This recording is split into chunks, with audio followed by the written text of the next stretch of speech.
시편 100편은 대표적인 감사의 시입니다. 시편 100편 3절 말씀에 보면 왜 하나님께 감사해야 되는지 그 이유를 기록해 놓았습니다. 거기에 보면 이렇게 기록했습니다.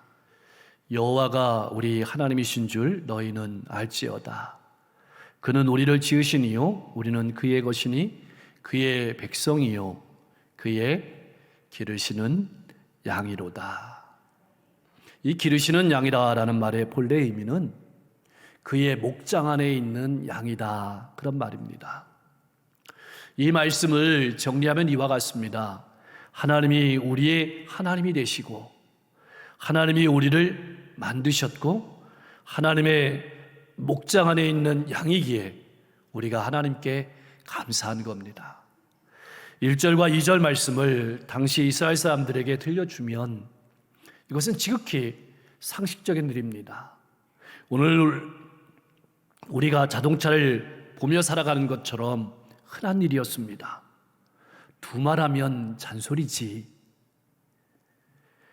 당시 목자들은 돌로 울타리를 쳤습니다. 낮에는 양을 먹이고 또 인도하다가 저녁이 되면 양들을 임시우리로 몰아넣는 겁니다. 화면을 한번 띄워줘 보세요. 그리고 그 입구에 딱 가로질러서 누워서 잠을 잔 겁니다. 그래서 양의 우리로 드나들기 위해서는 반드시 목자를 넘어서야 합니다. 목자는 그렇게 낮에도 양들을 먹이고 인도하고 지키고 밤에도 그렇게 지키며 돌보는 겁니다. 하나님이 우리를 이처럼 사랑하신다는 것을 이렇게 말씀을 통해서 우리에게 이야기하고 있는 겁니다. 구약 성경에 보면 이스라엘 백성들은 하나님의 양이었고 하나님은 이스라엘 백성들의 목자였다고 표현하고 있습니다. 우리가 잘 아는 시편 23편 1절 말씀에 보면 이렇게 표현되어 있습니다. 같이 한번 읽어보겠습니다. 여호와는 나의 목자시니 내게 부족함이 없으리로다. 아멘.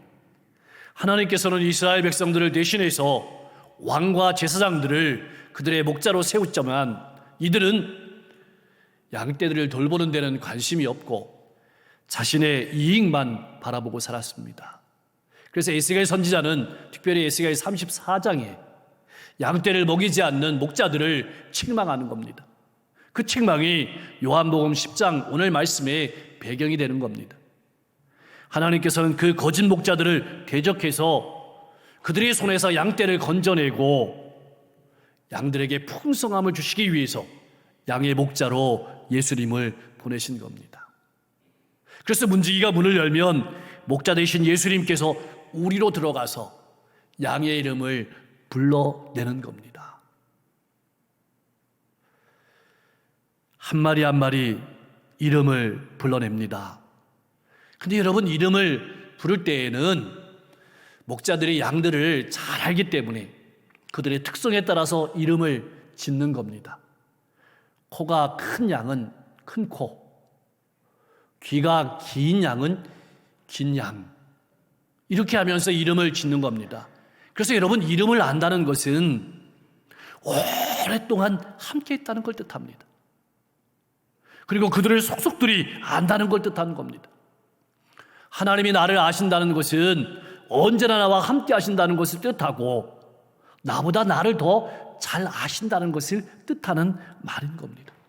그래서 예수님께서 찾아오셔서 제자들을 부르실 때에는 베드로에게는, 시몬에게는 베드로, 즉 반석이라는 이름을 붙여주셨습니다. 야고보와 요한은 성질이 불과 같습니다.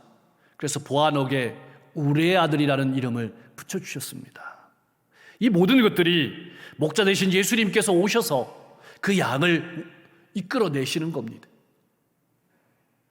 예수님도 자기 양을 알고 양들도 목자 되신 예수님의 음성을 하는 겁니다.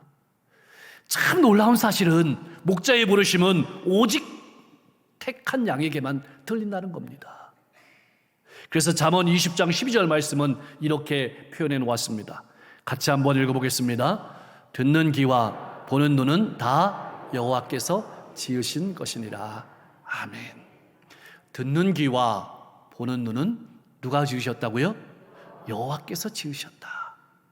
그 여러분, 내가 깨달을 수 있고 내게 말씀이 들린다는 것이 여러분 얼마나 큰 축복인지 아십니까? 하나님이 나를 만지신다? 하나님이 나와 교통하신다는 뜻인 것입니다. 하나님께서 어디에 있든지 택하신 백성들을 불러내셨습니다. 이사야 선지자를 통해서 하나님께서 이렇게 말씀하십니다. 이사야 43장 1절 말씀입니다. 같이 한번 읽어보겠습니다. 야곱아, 너를 창조하신 여호와께서 지금 말씀하시노니라.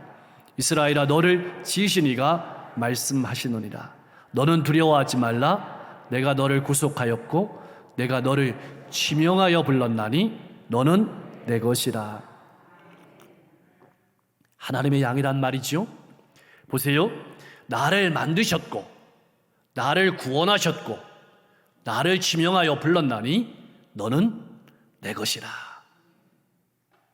양의 목자이신 예수님께서는 결코 뒤로 물러서지 않습니다. 그래서 우리에서 양을 밖으로 내놓는 겁니다. 내놓는다는 말은 내쫓는다는 의미예요. 여러분, 앞장에 보면 바리새인과 유대인들이 눈뜬 소경을 마을 밖으로 내쫓았습니다. 근데 예수님께서 우리 밖으로 양을 내놓는다는 말은 이렇게 내쫓는다라는 의미가 아니고 풍성한 물과 풍성한 꼴을 주시기 위해서 우리 밖으로 끌어내시는 겁니다. 그래서 감사한 겁니다. 양은 목자를 따라갑니다. 그래서 안전하고 그래서 풍성한 겁니다. 양은 듣는 거에 대장입니다. 보는 거엔 약해요. 근데 귀에는 대장이에요. 우리는 보는 것을 중요시 여기죠. 그래서 실수할 때가 많습니다. 넘어질 때가 많습니다. 양은 목자의 음성을 알기에 타인의 음성에 따르지 않고 도망치는 겁니다. 그러므로 목자의 음성은 단순히 소리가 아닙니다. 그 음성은 생명입니다. 그 음성은 사랑입니다. 그 음성은 풍성한 겁니다. 6절 말씀에 보니까 예수님께서 이 목자의 비유를 말씀하셨는데 어떤 사람은 깨닫지 못했습니다. 왜 깨닫지 못했을까요? 주님의 양이 아니기 때문에 그렇습니다. 예수님께서 7절 말씀에서 다시 말씀하시는 겁니다. 진실로 진실로, 이 말은 확실하고 분명하게 말한다는 뜻이죠. 다른 이가 아니라 내가 양의 문이다. 다른 이가 아니다. 내가 양의 문이다. 어떻게 예수님이 양의 문이 되실 수 있을까요? 아까 우리가 그림에 본 것처럼 보통 낮에는 넓은 들판에서 목자와 같이 푸른 초장에서 풀을 뜯고 물을 마시면서 보냅니다. 그리고 밤이 되면은 울타리가 쳐진 우리 안에서 목자와 함께 밤을 지새우는 겁니다. 누구든지 목자를 통하지 않고는 양의 우리를 드나들 수가 없기 때문에 양의 문이라고 표현하는 것입니다. 그런데 예수님께서 양의 문이라고 말씀하신 더 중요한 이유가 있습니다. 그것은 양떼들의 속마음을 안다는 겁니다. 양떼들의 상처를 안다는 겁니다. 양떼들의 고통을 안다는 겁니다. 양떼들의 아픔을 알고 공감한다는 것입니다. 그래서 예수님께서 문이 되신다는 겁니다. 예수님께서 갈릴리에서 사역을 하실 때 수많은 영혼들이 예수님을 따라왔습니다. 마태복음 9장 36절은 그 장면을 이렇게 표현해 놓았습니다. 같이 한번 읽어보겠습니다. 무리를 보시고 불쌍히 여기시니 이는 그들이 목자 없는 양과 같이 고생하며 기진함이라. 아멘. 여러분, 사람들이 속마음이 썩었습니다. 상처가 있습니다. 고통이 있습니다. 그게 왜 그러냐면 목자가 없는 양과 같기 때문입니다. 그것을 아시기에 예수님께서는 그 아픔과 상처를 아시기 때문에 그들을 긍휼히 여기시고 그들을 불쌍히 여기시고 밤이 맞도록 말씀을 전하시고 치료하시고 채워주시고 새벽미명에 기도하시고 영혼을 향해서 걸어가시는 겁니다. 그래서 양의 문이라고 하는 겁니다. 9절 말씀에서 예수님은 다시 한번 자신을 양의 문이라고 말씀하시는 겁니다. 여긴 또 다른 의미가 있습니다. 예수님께서 우리의 속마음을 아시고 상처를 아시고 아픔도 아시지만 예수님이라는 문을 통하지 아니하면 우리에 들어갈 수가 없습니다. 예수님이란 문을 통하지 아니하면 구원을 얻을 수가 없습니다. 예수님께서 양의 문이라고 말씀하시는 것은 예수님께서 바로 구원의 문이 되신다고 말씀하시는 겁니다. 오직 예수님만이 유일한 구원의 통로가 되신다고 말씀하시는 겁니다. 우리는 예수님을 통해서만 하나님 나라에 들어갈 수 있습니다. 그래서 사도행전 4장 12절 말씀은 이렇게 표현했습니다. 같이 한번 읽어보겠습니다. 다른 이로서는 구원을 받을 수 없나니 천하 사람 중에 구원을 받을 만한 다른 이름을 우리에게 주신 일이 없습니다. 아멘. 여러분, 방주도 문이 하나였습니다. 그리고 성전의 문도 하나였습니다. 이 말은 오직 예수 그리스도를 통해서만이 구원을 얻을 수 있다는 의미입니다. 하나님 나라에 들어가는 것은 오직 예수 그리스도라는 문을 통해서만 들어가신다고 말씀하시는 겁니다. 문은 그림의 언어죠. 창세기 28장 말씀에 보면 야곱이 에서와의 갈등 속에서 야반 도주하다시피 홀홀단신 외삼촌 집을 향해서 길을 떠납니다. 베델이라는 곳에 이르러서는 해가 져서 노숙을 합니다. 돌베개를 치워서 누워서 잠을 자는데 꿈에 사닥다르게 하늘에 닿았습니다. 하나님의 천사들이 오르락내리락 했습니다. 하나님께서 말씀하시는 겁니다. 나는 내 할아버지 아브라함의 하나님이요 이삭의 하나님이요 너의 하나님이다 말씀하시면서 야곱에게 축복을 하시는 겁니다. 야곱이 꿈을 깨고 일어나서 이렇게 창세기 28장 17절 말씀에서 고백했습니다. 같이 한번 읽어볼까요? 이에 두려워하여 이르되 두렵도다 이곳이요 이곳은 다름 아닌 하나님의 집이요 하늘의 문이로다. 아멘. 자, 하늘의 문이다. 당시 헬라인과 유대인들은 하늘의 문이 있는 걸로 생각을 했습니다. 그래서 이 9절에서 예수님께서 자신이 양의 문이라고 말씀하신 그 이유는 예수님께서 어떤 역할을 하시는 것인가에 대해서 잘 말씀해 주고 있습니다. 예수님을 통해서만 구원을 얻고 예수님을 통해서 위로를 얻고 예수님을 통해서 아픔이 치유되고 예수님을 통해서 문제가 해결되고 예수님을 통해서만 생명의 길을 걸어가게 된다고 말씀하신 의미로 예수님께서 양의 문이다 라고 말씀하시는 겁니다. 그렇다면 풍성함을 얻는다는 것은 무엇을 말하는 것일까요? 모든 상황을 초월하는 영적인 풍성함을 말합니다. 물론 풀도 먹고 풍성한 물도 마시는 거겠죠. 그러나 풍성한 삶은 끝이 없는 삶을 말하는 겁니다. 그렇다고 육신의 삶이 끝날 때까지 기다릴 필요가 없습니다. 풍성한 삶에는 이런 것들이 있습니다. 삶의 평안이 있습니다. 삶의 목적이 있습니다. 삶의 사명이 있습니다. 그리고 삶의 모든 역경과 때로는 죽음까지도 두려움 없이 맞설 수 있는 기쁨을 우리에게 주신다는 겁니다. 그게 풍성함이에요. 더 나아가서는 담대함과 확신을 품고 어떤 두려움에도 어떤 고난도 견딜 수 있는 힘을 주신다. 이것이 목자가 양에게 주는 풍성함인 겁니다. 우리는 예수님으로 말미암아서 구원을 얻습니다. 꼴을 먹습니다. 주님의 도움을 받고 최고의 인생을 살아가게 되는 겁니다. 최고의 인생을 살아가는 여러분과 제가 될 수 있기를 주님의 이름으로 간절히 축원합니다. 예수님은 스스로 나는 선한 목자다 라고 말씀하십니다. 선한 목자는 하나님을 가리키는 거죠. 예수님께서 나는 선한 목자다라고 말씀하실 때에는 나는 하나님이다 그렇게 말씀하시는 겁니다. 우리 예수님은 선한 목자이십니다. 선한 목자는 양떼와 깊은 교감을 하고 공감을 가집니다. 그것이 13절 14절 말씀에 안다라는 표현입니다. 우리는 누구를 안다고 했을 때 머리로 아는 것을 생각합니다. 그런데 13절 14절 말씀에 목자가 우리를 안다라는 표현은 머리로 아는 것이 아닙니다. 경험으로 아는 겁니다. 교제함으로 아는 겁니다. 다시 말하면 우리와 예수님이 깊숙하게 연합이 되어 있다는 겁니다. 그래서 이 안다라는 표현 속에는 나를 경험적으로 하신다. 하나님이 우리의 머리털까지도 다 세신 바 되었다는 표현이 정확하게 안다라는 표현입니다. 다시 말하면 사랑하고 의지하고 신뢰하고 동행하는 것이 안다라는 말의 뜻인 겁니다. 이 말씀을 풀면 이렇습니다. 사흘 동안 굶으면서도 하나님 나라의 복음을 들어 다니는 그 양떼의 허전함, 배고픔, 아픔을 안다. 인생의 목적과 소망을 잃고 하나님 앞에 나온 양떼들의 마음을 안다. 그렇게 말씀하시는 겁니다. 이 들판에서 저 들판으로 예수님을 따라다닌다는 말은 백성들이 얼마나 사건들에게 시달렸는지를 보여주는 말이기도 합니다.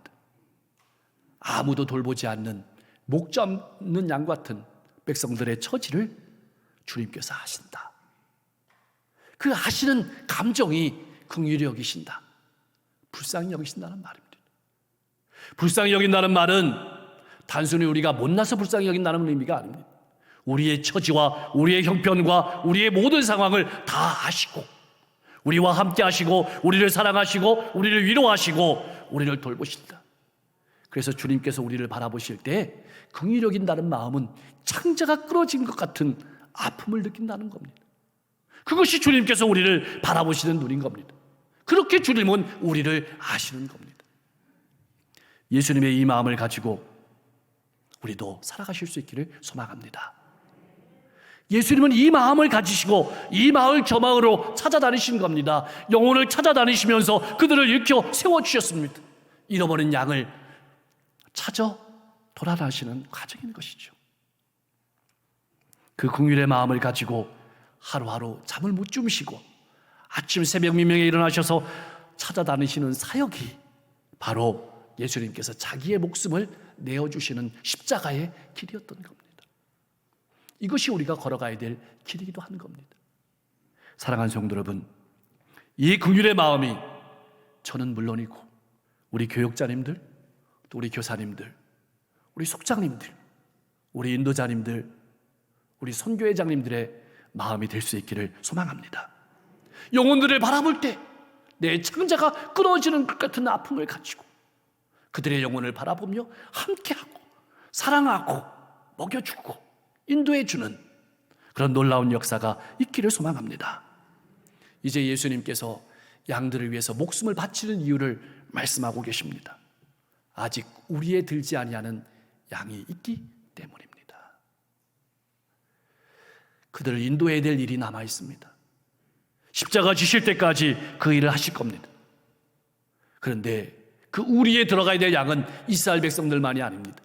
이방인들까지도 하나님께서 택하신 양들이 있기 때문에 그들도 구원해야 합니다.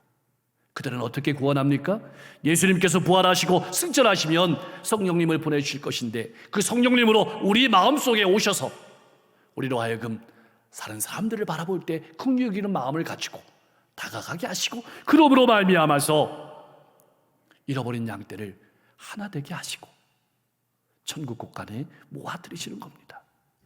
이제 예수님께서 목숨을 내놓는 더 큰 이유를 말씀하시는 겁니다.